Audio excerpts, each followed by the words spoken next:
Bem-vindos, espectadores, a um mundo além da imaginação, onde o medo espreita a cada esquina e o desconhecido toma forma. Preparem-se para adentrar as profundezas sombrias do canal de terror mais assustador da internet. Eu sou o seu guia nessa jornada macabra, e hoje, eu os ofereço um mergulho nas trevas, um encontro com o inexplicável, um vislumbre dos horrores ocultos.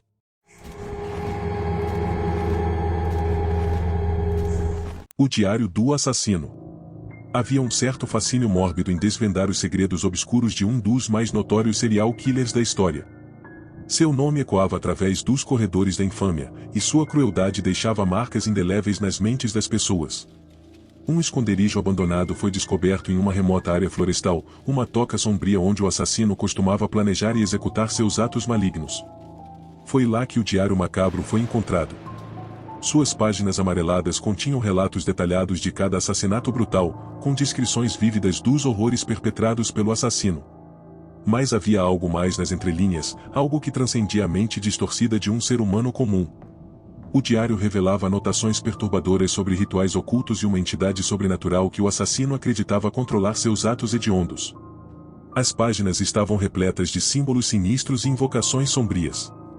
Aqueles que se aventuravam a ler o diário sentiam um calafrio percorrer suas espinhas, como se estivessem tocando o próprio mal encarnado.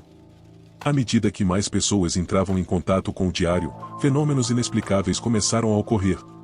Sombras dançavam nos cantos dos quartos, sussurros macabros ecoavam nos ouvidos dos leitores e visões terríveis assombravam seus sonhos. A sanidade deles era corroída lentamente pela influência nefasta do diário. Os leitores começaram a questionar se o assassino estava possuído por uma entidade sobrenatural ou se sua insanidade simplesmente o levou a acreditar em forças ocultas. A verdade permanecia obscura, mas uma coisa era certa: o diário era uma porta para um reino sombrio e maldito que agora se espalhava entre aqueles que ousaram abrir suas páginas. Conforme os efeitos sinistros do diário se intensificavam, os leitores encontravam-se presos em um pesadelo sem fim.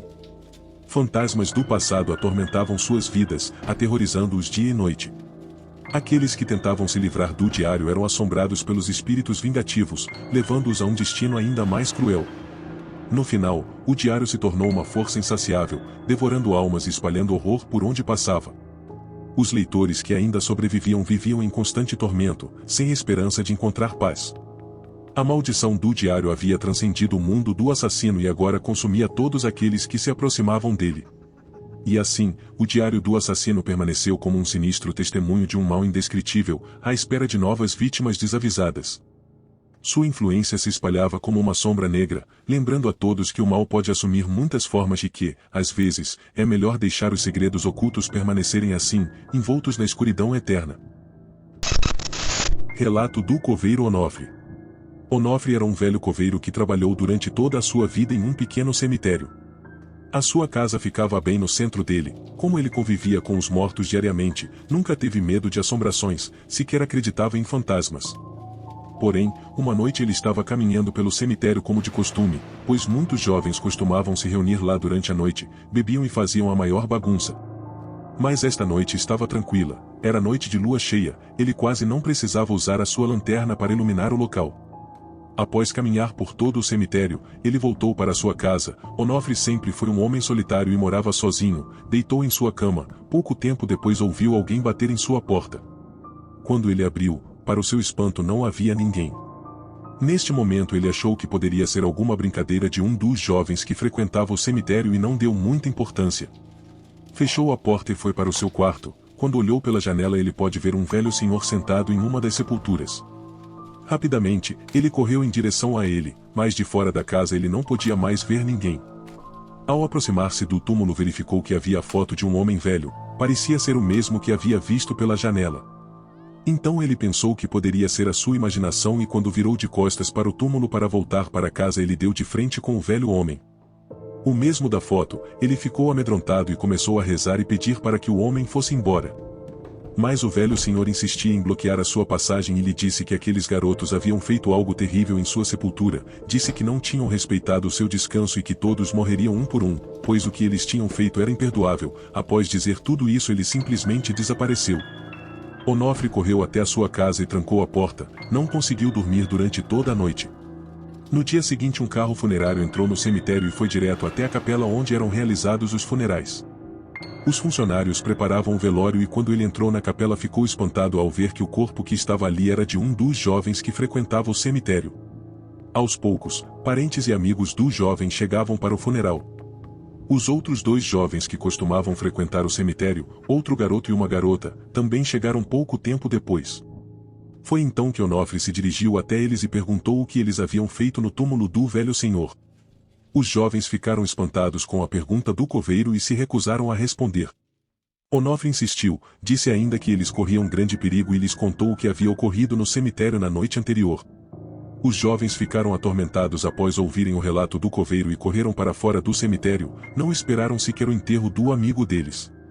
Após o jovem ser enterrado, Onofre voltou para sua casa, tomou banho e ao entrar em seu quarto pôde observar o fantasma do velho sentado em sua sepultura. Ele sorria de uma forma assustadora e sarcástica.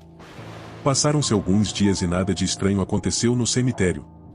Porém uma certa manhã, o carro funerário entrou no cemitério. Desta vez quando ele entrou na capela observou que os funcionários da funerária colocaram um caixão lacrado na capela. Após alguns minutos ele pode ver um quadro que foi posto ao lado do caixão. A fotografia era do outro garoto. Ele acompanhou todo o funeral aguardando que a garota aparecesse, porém o corpo foi enterrado e ela não apareceu. No dia seguinte pela manhã a garota bateu em sua porta. Ela chorava muito e implorava pela ajuda do coveiro, pois ela sabia que seria a próxima.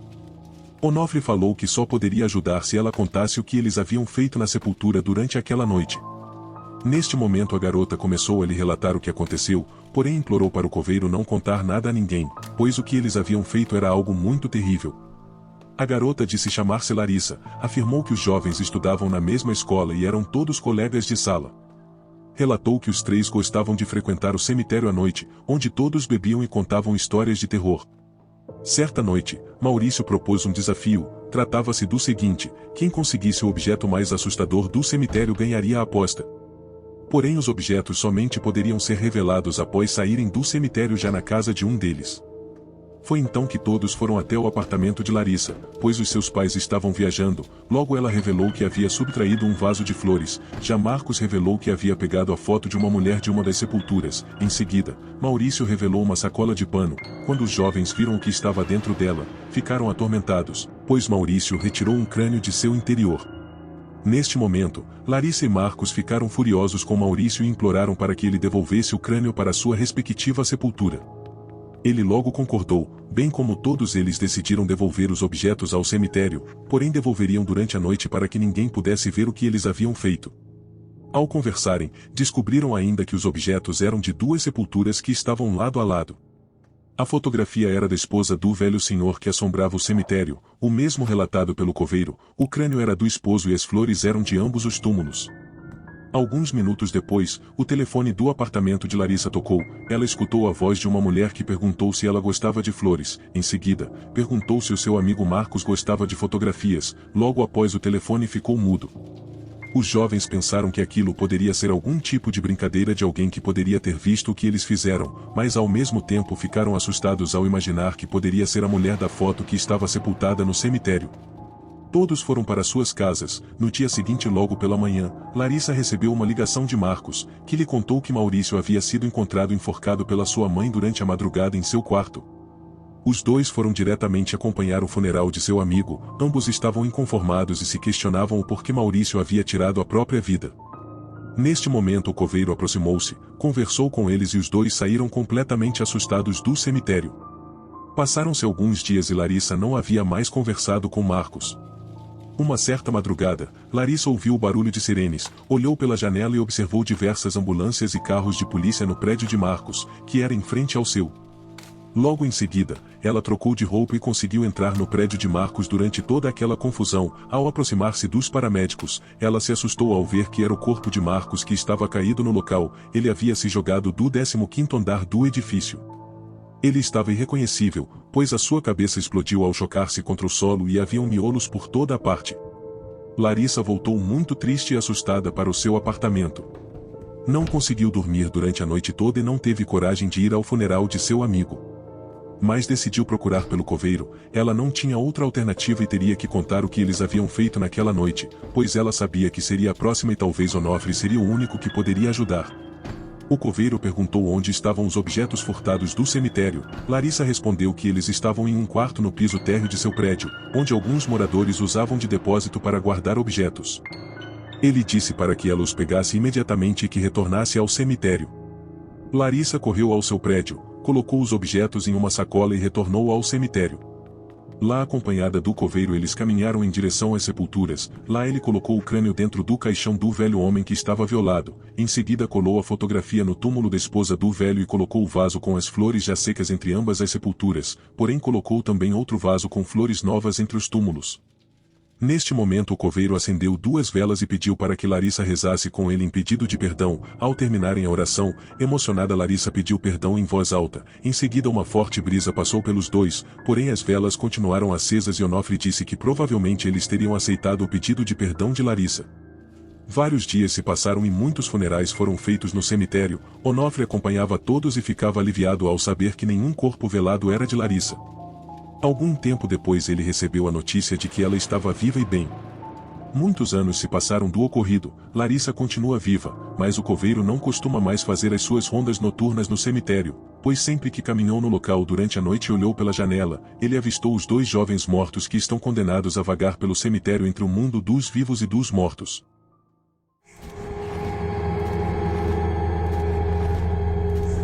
Chegamos ao fim desta jornada arrepiante pelos horrores ocultos.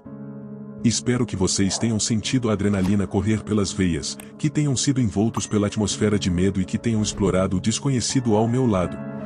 Mas lembrem-se, o terror não tem fim. As sombras continuam sussurrando, os pesadelos persistem. Então, se vocês ousarem se aventurar novamente nesse mundo tenebroso, estarei aqui, pronto para conduzi-los através dos abismos mais assustadores. Não se esqueçam de deixar seus comentários, compartilhar suas histórias aterrorizantes e sugestões para futuros vídeos. Juntos, podemos desvendar os mistérios mais obscuros e desafiar os limites do medo. Agradeço a todos os corajosos espectadores que acompanharam essa jornada de horror. Que seus sonhos sejam repletos de emoções sinistras e que o sobrenatural sempre os fascine.